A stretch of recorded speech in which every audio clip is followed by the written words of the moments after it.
The Fram Corporation, makers of the world's finest oil, air, and fuel filters, brings you the NHRA World Championship Finals.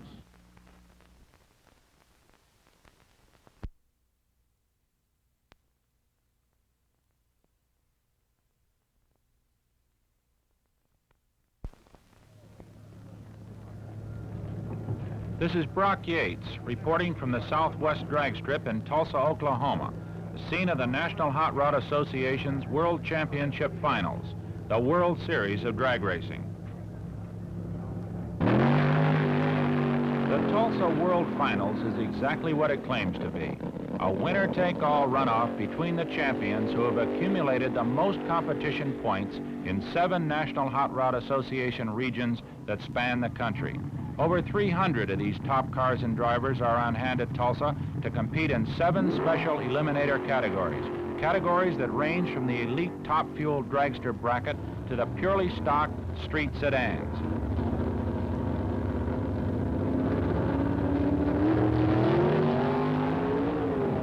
With me is racing champion Big Daddy Don Garlits, the Babe Ruth of this frantic 200-mile-an-hour sport.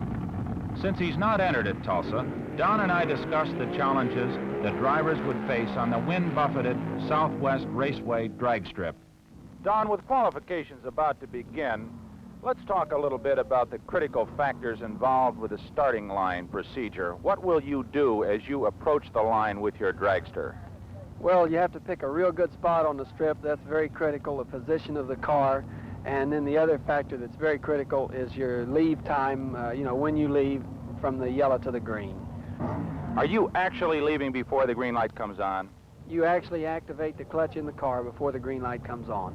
What kind of a time differential is that, really? Well, it works around 200th of a second. The real good drivers are cutting it that close. Well, say you were to leave a 1/10 of a second before your opponent left. What sort of an advantage would that give you? Well, with a 220-mile-an-hour vehicle, that would give you about a 30-foot advantage at the other end. How about the slower super stocks, which are only attaining velocities of about 130 miles an hour at the other end of the strip? Well, this interval then comes back to about 17 or 18 feet, but still quite an advantage, as you can see. Well, obviously, as you say, most of the races are won or lost here, but let's take a walk down to the other end of the drag strip and see what factors are involved down there. Fine. Well, Don, here we are about 350 feet away from the starting line. With a 1,500 horsepower fuel dragster, I can imagine things start getting pretty thrilling out here. Right. After you come off the line, Brock, coming down the course, and the car's set on a ballistic course, just about however, that's why I said lining up on the line is very important. But out about 300 feet, where we are now, you just have to start steering. Front wheels are down on the ground pretty steady, everything's set up, you're getting traction, and this is where the fuel dragster driver's got his hands full. What about traction here, about midway down the strip? Is the car still breaking traction, or is it beginning to really get a bite? This is where it should be getting a real bite, and this is where the driver has a lot of work to do. He's either got to push the clutch down a little bit to stop the tires from smoking if they are, or if he's using the accelerator pedal to get the traction, he's got to start getting it on the wood pretty soon. How about the super stocks? What is a good super stock driver doing at this point? A good super stock driver, Brock, is he's watching his tack and he's getting his shift points just right. He doesn't have quite the steering problem that the fuel dragsters have, but it's very important on his shift points. Is he involved in a traction problem like the big cars? No, his big traction problem is back at the line, getting off without spinning the wheels at all. But out here, the super stock driver is usually flat on the wood. Are there many drag races, both with the big cars and with the super stocks, that are resolved here? In other words, do many losing drivers get passed at this point, or does it usually occur very near the starting line? Super stocks, I'd say most of the losing drivers get beaten at the line, not counting the starting sequence. But the fuel dragsters, this is where the good cars pass the mediocre cars. Well, here we are, Don, 1,320 feet from where we started at the finish line. Exactly what sort of elements are involved down here regarding elapsed time and top speed? Those seem to be the two most important parts of drag racing as far as the records are concerned. Well, the elapsed time is the time it takes the vehicle to go from the start to this line, the finish line. Will the winner always get a lower elapsed time as he crosses this line? Provided he left at the same time his opponent did, he'll have a lower elapsed time. How about top speed? Will he always have a higher top speed? No, not necessarily. It has nothing to do with the top speed, how fast he's going. It's just who gets to this line first. So that the top speed that we hear recorded is merely the amount of time that it takes for a car to traverse the 132-foot timing trap. Is that right? That's correct. It's not the average speed over the entire quarter, which is a misconception by many people who are watching this sport. Don, it's about time for qualifications to begin, and unless we want to get hit by a 220-mile-an-hour dragster, let's move on. Right, Brock. Some of the biggest names in the sport have arrived at Tulsa to take a crack at a share of the World Finals, nearly $100,000 in prize money. In the fuel dragster class, Sneaky Pete Robinson, the Georgia Tech engineer, has returned with driver Steve Carboni to try for his second consecutive World Finals championship. Representing Southern California is Don Prudhomme, a lanky young man who has won most of the nation's big drag meets, but is still looking for his first Tulsa victory. Sure feels big. Yeah, okay. Hi. On a scale from 1 to 5, I would give Siegfried and Jensen 5 stars. 5 stars. 5 stars. If there was more stars in the constellation, they'd get more. They've been amazing to work with. They care about people, and I want to say thank you. Thank you. I want to thank them for everything that they did for me. And I would highly recommend them. They were wonderful. Here for you 24/7. Call Siegfried and Jensen. Actually, I did leave him a really good review on Google, so. Every business is one of a kind because every person is one of a kind. Each building their own journey. A crystal clear business plan on a blurry night. Holding a dream in your actual hands. That first anniversary, going from just you to global.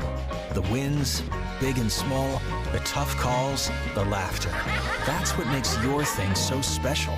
And JustWorks is here to support all of it. Every business starts small. Detroit's Connie Kalita is here with his long-nosed Bounty Hunter, a car that's won the prestigious Winter Nationals Championship. While local attention is focused on hometown hero Benny Osborne. The tremendously popular Superstock class is loaded with dozens of big-name drivers at the wheels of hot Chevrolets, Plymouths, Fords, and Dodges. Heading the list is the current national champion, Bill Jenkins. Ronnie Sox, driving the potent Sox and Martin Hemi Plymouth, is here. As is the always tough Ron Mancini in another factory-backed Plymouth. Dick Aarons, a top Camaro driver, is considered a major threat in this, the most competitive class in the entire Tulsa meet. These top stars, plus a raft of other contenders, face a rugged round of time trials and qualifying before the field is narrowed to 16 finalists in each of the 7 eliminator categories, a total of 112 cars and drivers to be selected out of this entry list of 300. And for everybody, the pressure is on. Don, we've got an important qualifying round coming up here. It's an elimination match between Bill Mullen from Birmingham, Alabama, and Sneaky Pete Robinson from Atlanta, Georgia, to fill that final qualifying spot in the Division II runoffs. How does the race shape up? Well, you know, Bill Mullins has got a little home-built dragster from Birmingham, and Pete Robinson is in the Factory Works car, the Ford-sponsored car, and this is like a David and Goliath match race.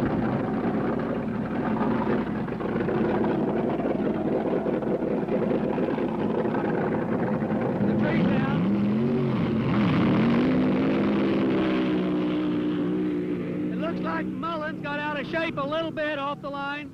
Robinson took the win. Mullins had a terrific hole shot, and he got out just a little ways. The front end came up, and he got out of shape and had to lift momentarily. Could have cost him the race. We've got a real crosswind here right now. Do you think that had any effect on the run? Could have been, because when the front end came up on Mullins' car, the wind blew it the way that the, across to the pit side of the track. Looked like there was an awful lot of smoke from both cars. What does that appear to be affected from the track, or was it the tires themselves? All indications at this point indicate that the track hasn't got the bite that the racers were expecting out of it. What do you think about this resurfacing job here, Don? It was scraped, as we talked about earlier, and now it appears to be breaking up a little bit. Right, there's a lot of loose rocks coming up through the surface. They cut the top off this track by heating it and running a knife over it. This is the first time this has ever been done in the sport. Everybody's kind of standing by. They don't know exactly what to expect, but at this point it doesn't look like we're going to get the phenomenal ETs that we're accustomed to. Pete Robinson, the defending World Finals champion, is a top-ranked star with heavy factory support. Like Don Prudhomme and several other big names at Tulsa, Robinson's car, called the Tinker Toy, is powered by an exotic overhead cam Ford engine, nicknamed a Cammer by the racing crowd. Pete is recovering from injuries suffered in a crash a few months earlier and is engaged a California pro, Steve Carboni, to drive his car at Tulsa.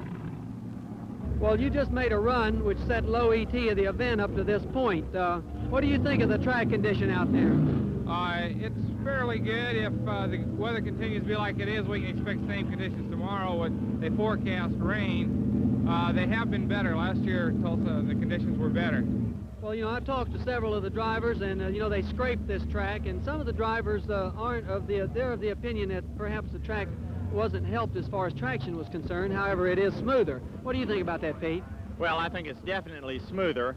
The bite is not what it could have been had it been done a different way, but I'm not, of course, an asphalt person. But the elapsed times this year will not affect the crowd because they will be lower than they were last year. Well, that's right, because you've just turned a 7:13 in the low elapsed time of the meet last year. It was turned by your car at 7:19. While fuel drivers like Robinson worry about elapsed times in the 7-second bracket, a great percentage of the crowd's attention is devoted to the slower but bitterly competitive Superstock Classic. These automobiles, which are basically high-performance versions of the cars Mr. and Mrs. America drive on the street, run the quarter mile in 10 to 11 seconds and seldom exceed speeds of 130 miles an hour. Possibly the biggest name in all of Superstock racing is an owlish, middle-aged mechanical genius named Bill Jenkins. Grumpy, as he's called by his friends, is acknowledged to be the toughest competitor in his class.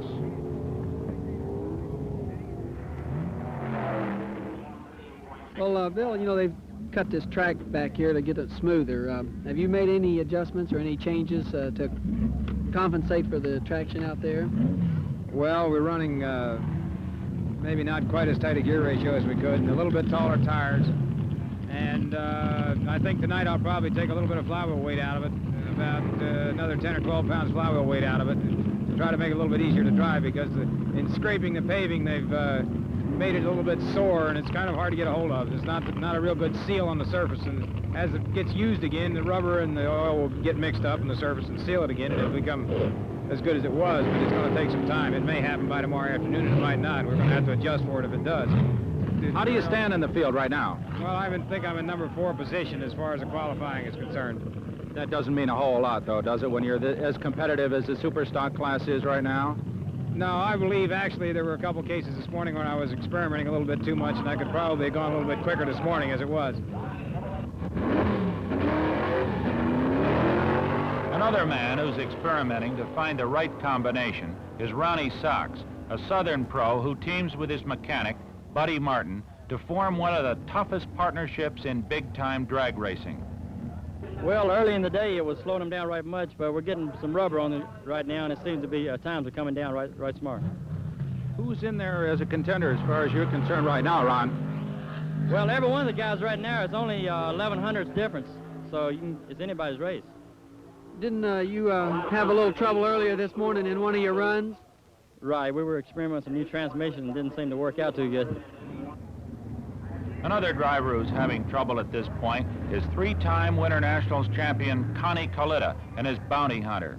He hasn't been able to record competitive qualifying times, and he's far from pleased about his performance. Well, my car didn't seem to work too good out there. We've got to do a little changing, it looks like. The conditions are quite a bit different here, and looks like it's going to be just a little bit harder to get the cars to ET. What kind of times did you run this morning? I only run 7:50. I run 2:10, but it just couldn't get a hold of anything on the racetrack. They made a change here. They've scraped the racetrack, and There's a lot of loose pebbles that are being pulled up to the surface now, and it's really giving us a lot of problems.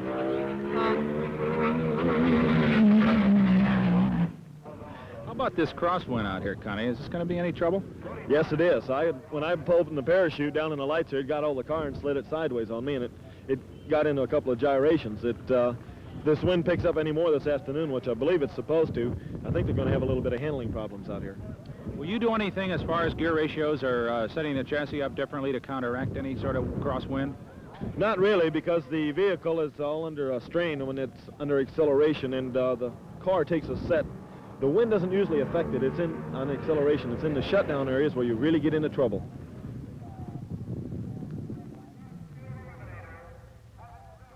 Don, Connie Collitta's on his way to the line, and what kind of a rough situation does he face as qualifying draws to a close? Well, we've only got about an hour and a half left, Brock. The track is now as good as it's going to get today. Connie is running in the 750s. 750s are not going to make the program. He'll probably not get another run today. This is it. He's going to have to make it now, or he's not going to make it.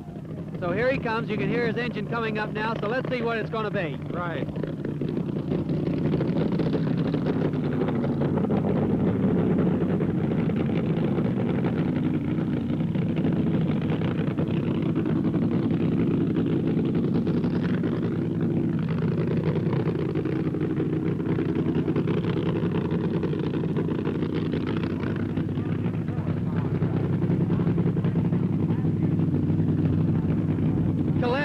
Very carefully staging. This is an all-important run.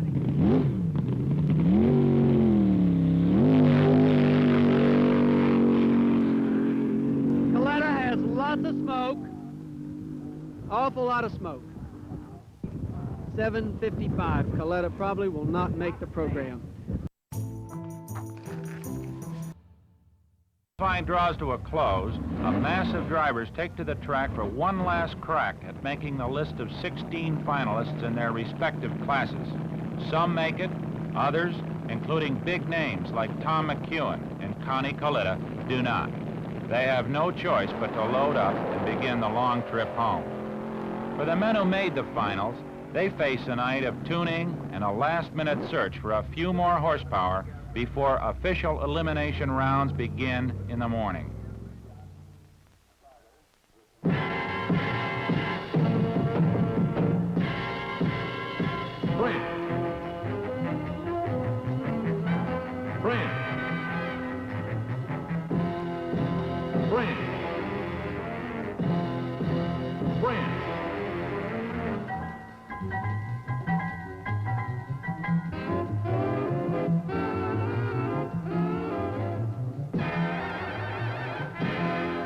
Fram is the filtering system for your car, too. The same Fram oil filters used by race experts the world over will keep the oil in your car's engine just as clean.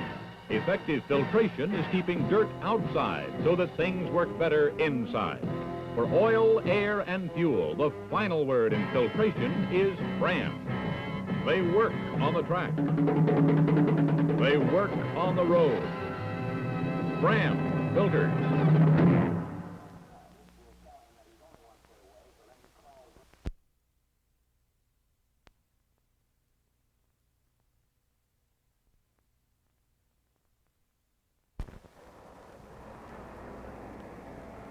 The wind is still rattling across the Oklahoma prairie, and the weatherman is predicting rain. But the drag fans have come anyway, thousands of them, to watch the contestants chew away at each other until only 7 champions remain.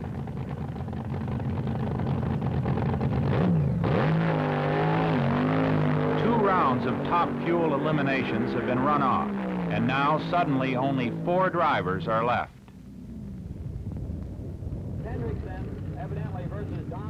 Don Prudhomme, one of the coolest drivers in racing history, has been invincible all afternoon. Now he's approaching the line to face off against Larry Hendrickson.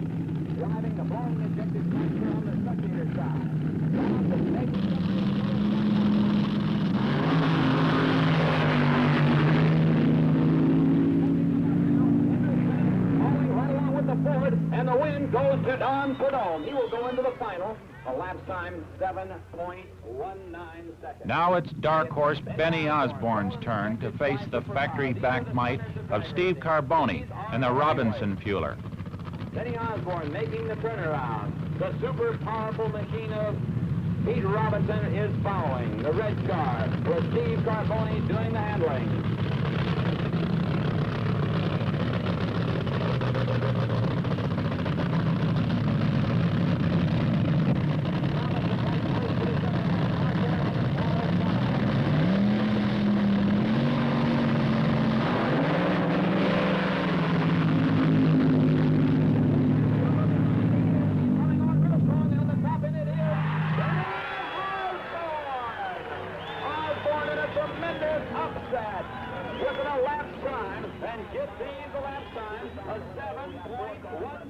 The storm begins to move in, and race officials hustle Bill Jenkins to the line to face dark horse Ed Miller from Rochester, New York, in the third round of the Super Stock eliminations. Grumpy has found the right combination for the rugged Tulsa conditions and appears headed for the championship, but Ed Miller has other ideas. The countdown begins. There it is, a red light, meaning Grumpy left a wink too early and is disqualified. Miller's in the finals.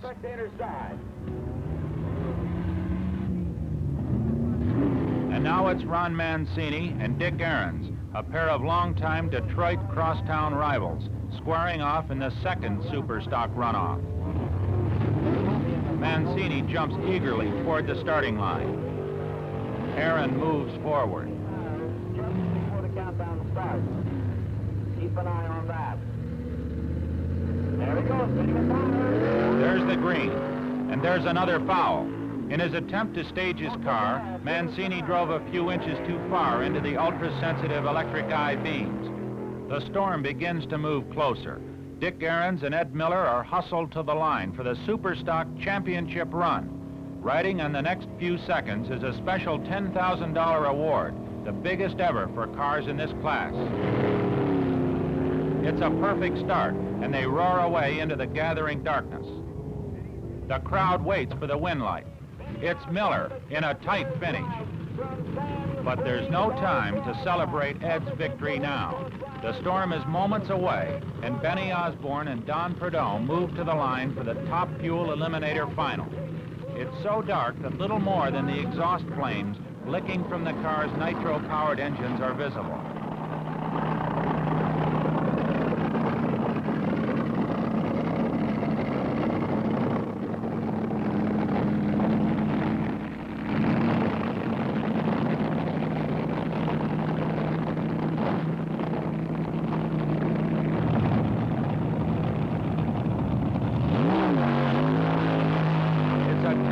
Start, and they're neck and neck at the 8th mile. Then Benny makes his move, and the race is his. It's been an afternoon for the underdogs, but now the big winner is the weather, and the World Finals come to a sudden halt. Join Velocity Clinical Research Salt Lake City and get paid to advance medical breakthroughs. Our professional team makes participating in clinical trials safe and rewarding. Learn more at velocityclinical.com. At Subaru, we're all about adventure, getting you to the places you love so you can do what you love, like making fresh tracks. That's why nothing handles winter roads to get you there like a Subaru. Right now, when you purchase a new Subaru, choose from a 5-day pass to Snowbird's incredible terrain and legendary tram, or a 1-month membership at Woodward Park City, the ultimate place to spark a lifelong passion for action sports. Learn more at MakeTracksWithSubaru.com.